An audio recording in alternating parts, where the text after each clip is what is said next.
Hello friends, welcome to Geethi's kitchen. இன்றைக்கி நம்ம ஒரு சம்மர் ஸ்பெஷல் ரெசிபி தான் பார்க்க போகிறோம். குல்ஃபி ஐஸ்கிரீம். குல்ஃபி ஐஸ்கிரீம் சின்னவங்கலேருந்து பெரியவங்க வரைக்கும் எல்லாருக்குமே ரொம்ப பிடிக்கும். அது வீட்லேயே ஈஸியாக எப்படி பண்ணுறதுன்னு இன்றைக்கி பார்க்க போகிறோம். ஃபஸ்ட்டு என்னென்ன தேவையான பொருட்கள் பார்த்துடலாம். அரை கப் சர்க்கரை எடுத்து வச்சுருக்கேன். பிஸ்தா, பாதாம், கொஞ்சம் குங்குமப்பூவை சூடான பாலில் போட்டு வச்சுருக்கேன். அப்புறம் கொஞ்சமாக ஏலக்காய் தூள். பாதாம் பிஸ்தா ரெண்டையும் 1-2 உடச்சி வச்சிடலாம். குல்ஃபி செய்கிறதுக்கு ஃபுல் க்ரீம் மில்க் தான் யூஸ் பண்ணோம். ஸோ இன்றைக்கி நான் 3/4 லிட்டர் 750 ml ஃபுல் க்ரீம் மில்கை சூடு பண்ணிகிட்ருக்கேன். இது நல்லா பாயில் ஆகி பாதியாக ரெடியூஸ் ஆகணும். அது வரைக்கும் அப்பப்போ மிக்ஸ் பண்ணி விட்டு பாயில் பண்ணுங்கள். இல்லாட்டி பால் கீழே அடி பிடிச்சிரும். சைடில் இருக்கிற ஏடையெல்லாம் எடுத்து விட்டுட்டு இது மாதிரி அப்பப்போ மிக்ஸ் பண்ணி விட்டுட்டே இருங்க. அகலமான பாத்திரத்தில் வச்சிங்கன்னா பொங்கி வராது.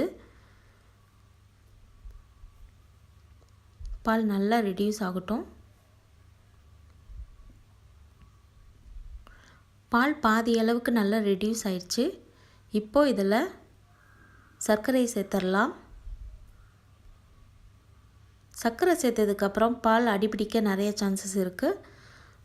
ஸோ அப்பப்போ இது மாதிரி மிக்ஸ் பண்ணி விட்டுட்டே இருங்க. இப்போ குங்குமப்பூ சேர்த்துடலாம்.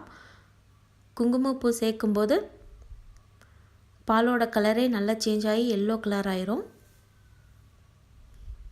இது ஒரு 5 நிமிஷம் அப்படியே பாயில் ஆகட்டும். அடுத்தது ஏலக்காய் பொடி சேர்த்துடலாம். பொடிச்சு வச்சுருக்கிற பாதாமையும் சேர்த்துடலாம்.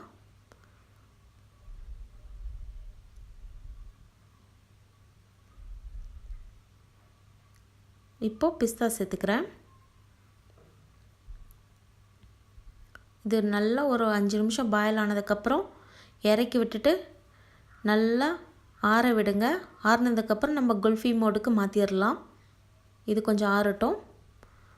இப்போது குல்ஃபி மோடில்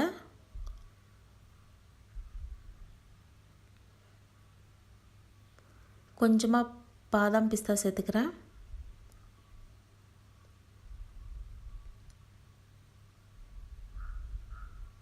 இது ஆப்ஷனல் தான். அடுத்தது நல்லா ஆற வச்சுருக்கிற பாலை இதில் சேர்த்துட்டு குல்ஃபி மோட மூடிடலாம்.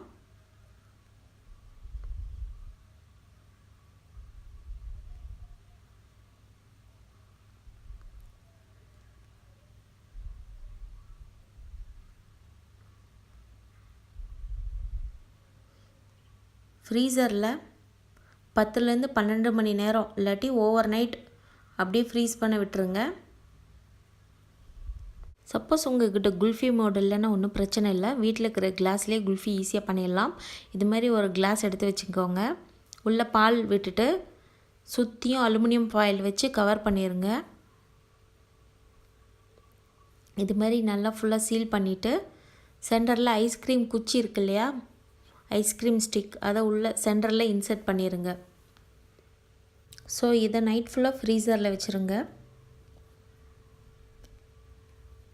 So next day morning kulfi எப்படி வந்திருக்குன்னு பார்க்கலாம். இது அப்படியே எடுத்தால் வராது.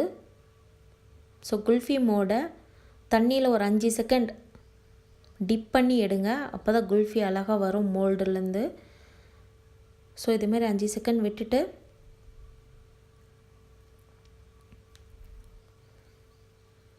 எடுக்கலாம் குல்ஃபியை. பாருங்கள், அழகாக பிரிஞ்சு வருது.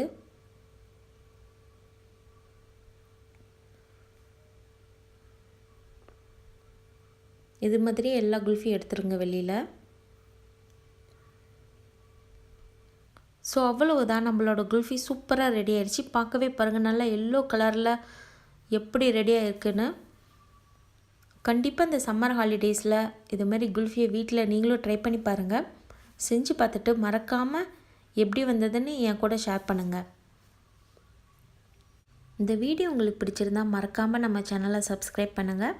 உங்களோட ஃப்ரெண்ட்ஸுங்களுக்கும் ஷேர் பண்ணி விடுங்க. தேங்க்யூ.